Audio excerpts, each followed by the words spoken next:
ഭക്തർക്കെതിരെ എടുത്തിട്ടുള്ളത്.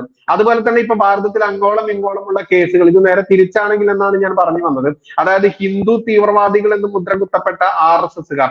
എന്നാൽ RSSകാർക്ക് ആദ്യം രാഷ്ട്രമാണ് പ്രധാനം, ഭാരതം എന്ന് പറയുന്നത് അവരുടെ അമ്മയാണ് എന്നത് മാത്രമാണ് അവരുടെ ഏറ്റവും വലിയ പരമ പവിത്രമായിട്ടുള്ള മുദ്രാവാക്യം.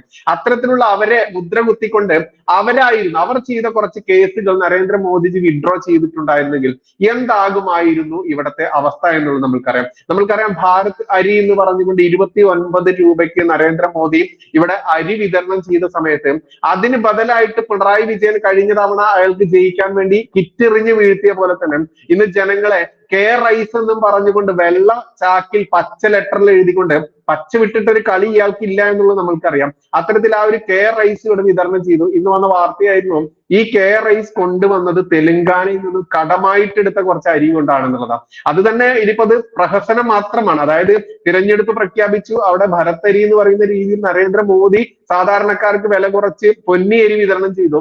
അതിനെ ചെക്ക് വിളിക്കാൻ വേണ്ടി, അതിനെ ഒന്ന് ക്രോസ് ചെയ്യാൻ വേണ്ടി ഇതാ റൈസ് എന്നും പറഞ്ഞുകൊണ്ട് എവിടെന്നോ കൊണ്ടുവന്ന കുറച്ച് അരി കടമായിട്ട് കൊണ്ടുവരുന്നു. അതിന് കാശ് പോലും കൊടുത്തിട്ടില്ല. ഇവിടെ തൊഴിലാളികൾക്ക് അതല്ലെങ്കിൽ സർക്കാർ ജോലിക്കാർക്ക് ശമ്പളം പോലും കൊടുക്കാനില്ലാതെ അത്ര കണ്ടിരിക്കുന്ന സമയത്ത് ധൂർത്തിന്റെ അപ്പോസ്തലനായി പിണറായി വിജയനോട് മാറിക്കൊണ്ടിരിക്കുന്ന സമയത്ത് ആളുകളുടെ കണ്ണിൽ പൊടിയിടുക, പച്ച നുണകൾ പടച്ചിറക്കുക, അതൊക്കെ ഒരു തെരഞ്ഞെടുപ്പ് ആ ഒരു ഗിമിക്ക് എന്ന് പറയുന്ന കൂട്ടത്തിൽ നമുക്ക് വിട്ടുകളയാം. പക്ഷെ ഈ കേസുകൾ പിൻവലിക്കുക, അതും രാജ്യദ്രോഹപരമായിട്ടുള്ള കേസുകൾ, അക്രമപരമായിട്ടുള്ള കലാപപരമായിട്ടുള്ള കേസുകൾ പിൻവലിക്കുക എന്ന് പറയുമ്പോൾ ഈ രാജ്യത്തെ ഏത് രീതിയിലാണ് പിണറായി വിജയനായാലും ഇടതും വലതും കാണുന്നത് എന്നുള്ളതിന്റെ ഏറ്റവും വലിയ ഉദാഹരണം തന്നെയാണ്. നമ്മൾ ഈ വീഡിയോയുടെ ഒരു തമ്പനയിൽ നമ്മൾ കൊടുത്തിരുന്നു, ഇന്നിപ്പോൾ കേരളം ചാണകം ചവിട്ടാൻ വെമ്പി നിൽക്കുന്നു എന്നുള്ളത്. ഇന്ന് നരേന്ദ്രമോദി നമ്മുടെ കേരളത്തിൽ ഈ പറയുന്ന പത്തനംതിട്ടയിൽ വന്ന് പ്രസംഗിച്ച സമയത്ത് ഞാൻ ആ 3 മണിക്കൂറോളം വരുന്ന ലൈവ് പൂർണ്ണമായിട്ടും കണ്ടൊരു വ്യക്തിയാണ്. അദ്ദേഹം ഒരിക്കലും അവിടെ ജാതി മത വേർതിരിവോ അതല്ലെങ്കിൽ വികസനം, കേരളത്തിന് ഇതാ ഞാൻ ഒരുപാട് വികസന പെരുമഴ എന്ന് അദ്ദേഹം പറഞ്ഞില്ല. ഈ രാജ്യത്തുള്ള എല്ലാവരും എന്റെ പരിവാറാണ്, എന്റെ കുടുംബാംഗങ്ങളാണ്. ആ കുടുംബാംഗങ്ങളായതുകൊണ്ട് തന്നെ എനിക്ക് എല്ലാ സംസ്ഥാനങ്ങളെ പോലെ തന്നെ ഈ കേരളവും പ്രധാനപ്പെട്ടത് തന്നെയാണെന്ന അതിൽ ഊന്നിക്കൊണ്ട് അദ്ദേഹം ചെയ്തിട്ടുള്ള വികസന പ്രവർത്തനങ്ങളായിരുന്നു അദ്ദേഹം വിളിച്ചു പറഞ്ഞത്. അതുകൊണ്ട് തന്നെ കേരളത്തിൽ ഇനിയും തലയിൽ വെളിവും വെള്ളിയും വെള്ളിയാഴ്ചയും ഇല്ലാത്ത ആളുകൾ ഇനിയും ചാണകത്തിൽ ചവിട്ടാൻ മടിച്ചാൽ, ഇപ്പോൾ ഒരുപാട് ജില്ലകളിൽ അതായത് ഒരുപാട് മണ്ഡലങ്ങളിൽ നിന്നുള്ള സർവേകൾ വരുന്നുണ്ട്. പാലക്കാട് അടക്കമുള്ള, തിരുവനന്തപുരം അടക്കമുള്ള, പത്തനംതിട്ട അടക്കമുള്ള, തൃശ്ശൂർ അടക്കമുള്ള, ആറ്റിങ്ങൽ അടക്കമുള്ള, അതുപോലെ ശോഭാ സുരേന്ദ്രൻജി മത്സരിക്കുന്ന ആലപ്പുഴ അടക്കമുള്ള ഒരുപാട് മണ്ഡലങ്ങളിൽ അതിശക്തമായിട്ടുള്ള ത്രികോണ മത്സരമാണ് നടക്കുന്നതെന്ന വിവരങ്ങൾ വരുന്നുണ്ട്. ഒരു പക്ഷേ 2 അക്കത്തിലേക്ക് വരെ BJP-യുടെ സ്ഥാനാർത്ഥികൾ, NDA-യുടെ സ്ഥാനാർത്ഥികൾ എത്തുമെന്ന ഭയം പോലും ഇടത് വലത് മുന്നണികൾക്ക് വന്നിട്ടുണ്ട് എന്നുള്ളത് ഒരു രഹസ്യ റിപ്പോർട്ട് പോലും പുറത്തു വന്നിട്ടുണ്ട്. അത്തരത്തിൽ കേരളം ചാണകം ചവിട്ടില്ലടാ എന്ന് പറഞ്ഞ അഭിമാനത്തോടെ പറഞ്ഞു നടക്കുന്ന ഓരോ മലയാളിയും ചിന്തിക്കേണ്ടത് ഒരിക്കലും BJP എന്ന് പറയുന്ന പാർട്ടിയോ നരേന്ദ്രമോദിജി എന്ന് പറയുന്ന നമ്മുടെ പ്രധാനമന്ത്രി, അങ്ങനെ തന്നെ എടുത്തു പറയേണ്ടതുണ്ട്. കാരണം 6.5 പതിറ്റാണ്ട് ഈ ഭാരതം ഭരിച്ച കോൺഗ്രസ് പ്രധാനമന്ത്രിമാരെ എല്ലാവരും നമ്മൾ പറഞ്ഞത് നമ്മുടെ പ്രധാനമന്ത്രി എന്നാണ്. ഇവിടെ ഭരിക്കുന്ന പിണറായി വിജയൻ ഇവിടെ ഇടതുപക്ഷത്തിന്റെ അതല്ലെങ്കിൽ കമ്മ്യൂണിസ്റ്റ് സഖാക്കന്മാർക്ക് വേണ്ടി മാത്രമാണ് ഇവിടെ ഭരിക്കുന്നതെങ്കിലും നമ്മൾ പറയുന്നത് മറ്റൊരാളോട് പറയുക നമ്മുടെ മുഖ്യമന്ത്രി എന്നുള്ളതാണ്. അതുകൊണ്ട് ഇത്തരത്തിൽ നമ്മുടെ പ്രധാനമന്ത്രിയായിട്ടുള്ള ഈ നരേന്ദ്രമോദിജി ഇത്ര കണ്ട് വികസനങ്ങൾ മാത്രം നടത്തി മുന്നേറുന്ന, നമ്മുടെ രാജ്യത്തെ എന്നും നമ്പർ 1 ആക്കി കൊണ്ട് നടക്കുന്ന, ഇപ്പൊ നമുക്കറിയാം പ്രവാസികളിൽ ഏറ്റവും കൂടുതൽ ആരാണ് ഉള്ളതെന്ന് ചോദിച്ചാൽ അവിടെ ഇപ്പോൾ അദ്ദേഹം എടുത്തു പറയുകയും ചെയ്തു, മലയാളികളാണ് പ്രവാസികളായിട്ടുള്ള മുസ്ലിം സഹോദരങ്ങളെ കുറിച്ച് അദ്ദേഹം എടുത്തു പറഞ്ഞു. കേരളത്തിലുള്ള പ്രവാസികൾ അദ്ദേഹത്തിന് വിദേശത്ത് പോകുന്ന സമയത്തൊക്കെ ഒരുപാട് ഫീഡ്ബാക്ക് കിട്ടാറുണ്ടെന്ന് പറഞ്ഞു. കാരണം കേരളത്തിലെ പ്രവാസികളെ കുറിച്ചൊക്കെ ആ രാജ്യത്തുള്ള ആളുകൾ പറയുമ്പോൾ എനിക്ക് അഭിമാനം തോന്നാറുണ്ട്. അത്തരത്തിലുള്ള പ്രവാസികൾക്കറിയാം എന്താണ് ഇന്ന് ഭാരതത്തിന്റെ സ്ഥാനം വിദേശ രാജ്യങ്ങളിൽ എന്നുള്ളത്.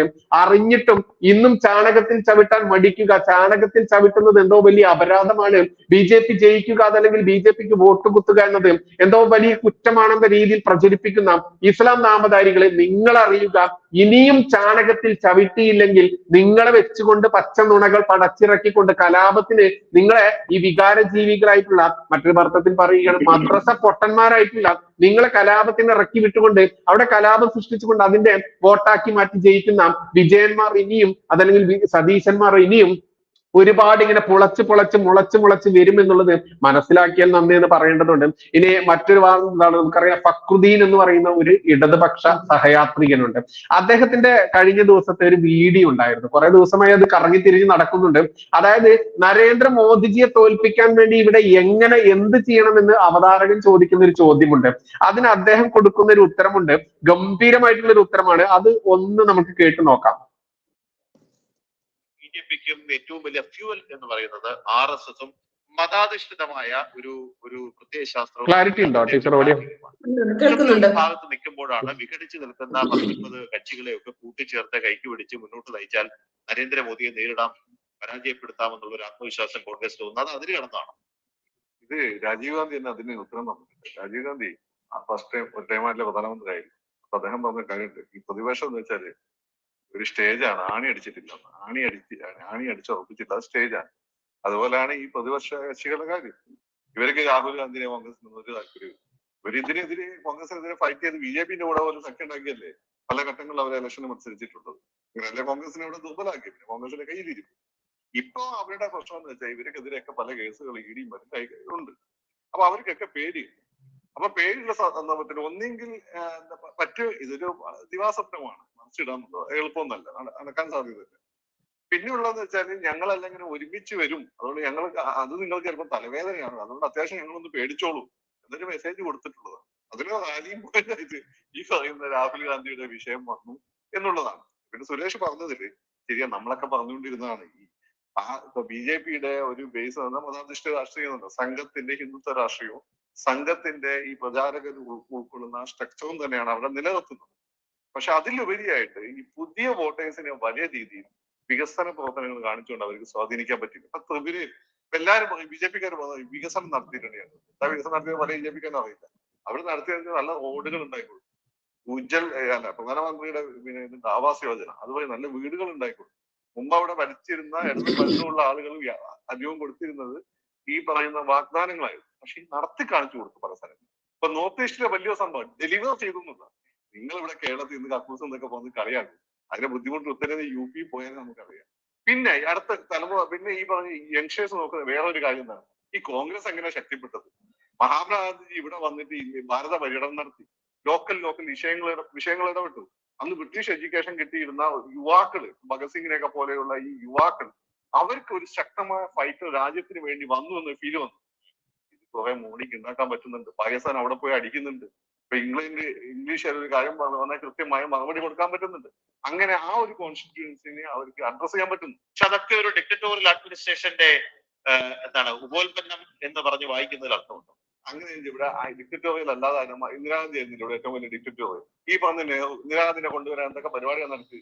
ഇന്ത്യ പോലെ ഒരു തേർഡ് വേൾഡ് കൺട്രീസിൽ നിങ്ങൾക്ക് വേണമെങ്കിൽ വലിയ ജനാധിപത്യം എന്നൊക്കെ പറയാം. അധികാരത്തിലിരിക്കുന്ന ലീഡർ എന്തിനാദ്യം ചെയ്തിട്ടുണ്ട്? അധികാരത്തിൽ ഈ ആന്റണി എന്ത് വാദം ചെയ്തിട്ടുണ്ട്? ഉമ്മൻചാണ്ടി എന്ത് വാദം ചെയ്തിട്ടുണ്ട് കോൺഗ്രസിന്റെ ഉള്ളില്? അപ്പോ ഈ പറയുന്ന ആള്, പിന്നെ ബാക്കിയുള്ള ആളുകളെ പറയുന്നത് നമ്മളെ ഏറ്റവും വലിയ ജനാധിപത്യം ഉമ്മൻചാണ്ടി ആന്റണി ഒക്കെ തന്നെ അവസാനിപ്പിച്ചു. അവരൊക്കെ എന്തൊക്കെ ചെയ്തു എന്ന് നമുക്കറിയാം. ഇനി മറ്റുള്ളവരെ പറ്റി നമ്മൾ പറയേണ്ട ആവശ്യമില്ലല്ലോ. അപ്പോ ഇതൊക്കെ നമുക്ക് പുറത്ത് പറയാൻ പറ്റുന്നതായിരിക്കും. നിങ്ങൾക്ക് അങ്ങനെ ഒരു പിന്നെ ഓട് പൊളിച്ച് വന്ന ഒരാളാണ്, അല്ലെ സൈന്യത്തിന്റെ സഹായത്തോടു കൂടി ഒരു മിലിറ്ററി കൂ നടത്തി വന്നതാണെങ്കിലൊക്കെ നിങ്ങൾക്ക് പറയാം. അല്ലെങ്കിൽ ഇത് എല്ലാവർക്കും മോഡിക്കും BJPക്കും മാത്രമല്ല. ഞാൻ നേരത്തെ ശ്രീ ഫക്രുദ്ദീൻ പറഞ്ഞൊരു കാര്യമുണ്ട്, ഒരു റിസൾട്ട് ഓറിയന്റഡ് അഡ്മിനിസ്ട്രേഷനെയാണ് ചെറുപ്പക്കാർ ഇപ്പോൾ കൂടുതൽ സ്വീകരിക്കുന്നത് എന്ന മറ്റു കാര്യങ്ങൾ അവർ രണ്ടാമത്. അതൊക്കെ ഇരിക്കുമ്പോൾ തന്നെ ഈ റിസൾട്ട് ഓറിയന്റഡ് അഡ്മിനിസ്ട്രേഷൻ ആണ് നല്ല അടിസ്ഥാന സൗകര്യമൊക്കെ ഉണ്ടാക്കുന്നത്. പക്ഷേ ഡെമോക്രസിയിൽ നമ്മുടെ രാജ്യം പോകുന്ന ഇതിന്റെ അവസാന ഭാഗത്ത് ഇദ്ദേഹം പറയുന്നുണ്ട്, രാജ്യം മുടിയാതെ മോദിയെ തളർത്താൻ പറ്റില്ല എന്നുള്ളത്. അതായത് ഈ അവതാരകൻ ചോദിക്കുകയാണ്, എങ്ങനെയാണ് മോദിയെ തളർത്താനാവുക എന്നൊരു ചോദ്യം ചോദിക്കുന്നുണ്ട്. അത് ഫക്രുദ്ദീൻ ഒരൊറ്റ വാക്കിൽ പറയുന്നുണ്ട്, രാജ്യം മുടിയാതെ മോദിയെ തകർത്താൻ അതല്ലെങ്കിൽ തളർത്താൻ പറ്റില്ല. അത് പക്ഷെ ഒരിക്കലും സംഭവിക്കാനും പോകുന്നില്ല. കാരണം രാജ്യം ഇനി മുടിയാതെ എങ്ങനെ നോക്കാം എന്നുള്ളത് കൃത്യമായിട്ട് BJP ഭരിക്കുന്ന പാർട്ടിക്ക് അറിയാം എന്നുള്ളത് ഒരു സഖാവ് തന്നെ പച്ചയ്ക്ക് പറയുന്നുണ്ട്. അപ്പൊ ഇവരുടെ വെള്ളിയാഴ്ചയുമുള്ള സഖാക്കന്മാർ ഇവരുടെ കൂട്ടത്തിൽ ഇല്ലാത്തത് കൊണ്ടൊന്നുമല്ല. പക്ഷെ ഗോവിന്ദൻ അടക്കമുള്ള, പിണറായി വിജയൻ അടക്കമുള്ള ആളുകൾ പച്ച നുണകൾ പടച്ചിറക്കി കൊടുത്തുകൊണ്ട് അതങ്ങോട്ട് വെള്ളം തൊടാതെ വിഴുങ്ങുക, അതിൽ തൊടാതെ വിഴുങ്ങുക എന്ന് നമ്മൾ കേട്ടിട്ടുണ്ട്. ആ തൊടാതെ വിഴുങ്ങിക്കൊണ്ട് ഇവിടെ ഈ പുളച്ചു മറിയുന്ന ഇവന്മാർക്കുള്ള ഏറ്റവും വലിയൊരു മരുന്ന് തന്നെയാണ് ഇന്ന് നരേന്ദ്രമോദിജി പത്തനംതിട്ടയിൽ കൊടുത്തത് എന്ന് കൂട്ടിച്ചേർക്കുകയാണ്. ടീച്ചർ ചൊറിഞ്ഞോളൂ. അതായത് ഞാനിത് റിവ്യൂ ചെയ്തിട്ടുണ്ടായിരുന്നു, ഈ ഫക്രുദ്ദീന്റെ വാക്കുകൾ നരേന്ദ്രമോദിയെ കുറിച്ച് പറഞ്ഞത്. മുമ്പ് ഇത് കുറച്ചായി ഈ ചർച്ച നടന്നിട്ടേ. വിദ്യാഭ്യാസമില്ലാത്ത, ശ്രദ്ധിച്ചു കേൾക്കണം, വിദ്യാഭ്യാസമില്ലാത്ത അന്ധവിശ്വാസികളെക്കാൾ അപകടകാരികളാണ് വിദ്യാഭ്യാസമുള്ള അന്ധവിശ്വാസികൾ. മറ്റത് വിദ്യാഭ്യാസം ഇല്ലാത്തത് കൊണ്ടാണെന്ന് നമുക്ക് വിചാരിക്കാം, കുഴപ്പമില്ല. അപ്പോ ഇതിനു മുമ്പ് ഈ നമ്മുടെ ആരാണ്, നവാസ് ഷെരീഫ് പാകിസ്ഥാൻ പ്രധാനമന്ത്രിയായിരുന്നു. ആ സമയത്ത് ഇയാൾ വളരെ മോശമായിട്ട് ഇന്ത്യയെ അപമാനിച്ചു. അങ്ങനെ ഇന്ത്യയെ വിമർശിച്ചിട്ട് അയാൾ ഒരു പ്രസ്താവന ഇറക്കി. ആ സമയത്ത് നരേന്ദ്രമോദി ഗുജറാത്തിലെ മുഖ്യമന്ത്രിയാണ്. അദ്ദേഹം ശക്തമായ അദ്ദേഹത്തിന്റെ ആ തീവ്രമായ പ്രഭാഷണങ്ങൾ ഒരു പക്ഷേ അത്രയ്ക്കും ഉജ്ജ്വലമായി അതിനു മുമ്പ് നരേന്ദ്രമോദി സംസാരിച്ചിട്ടുണ്ടോ എന്ന് എനിക്കറിയില്ല. അത്ര ഗർവോടെ നവാസ് ഷെരീഫിനെതിരെ ആഞ്ഞടിച്ചു.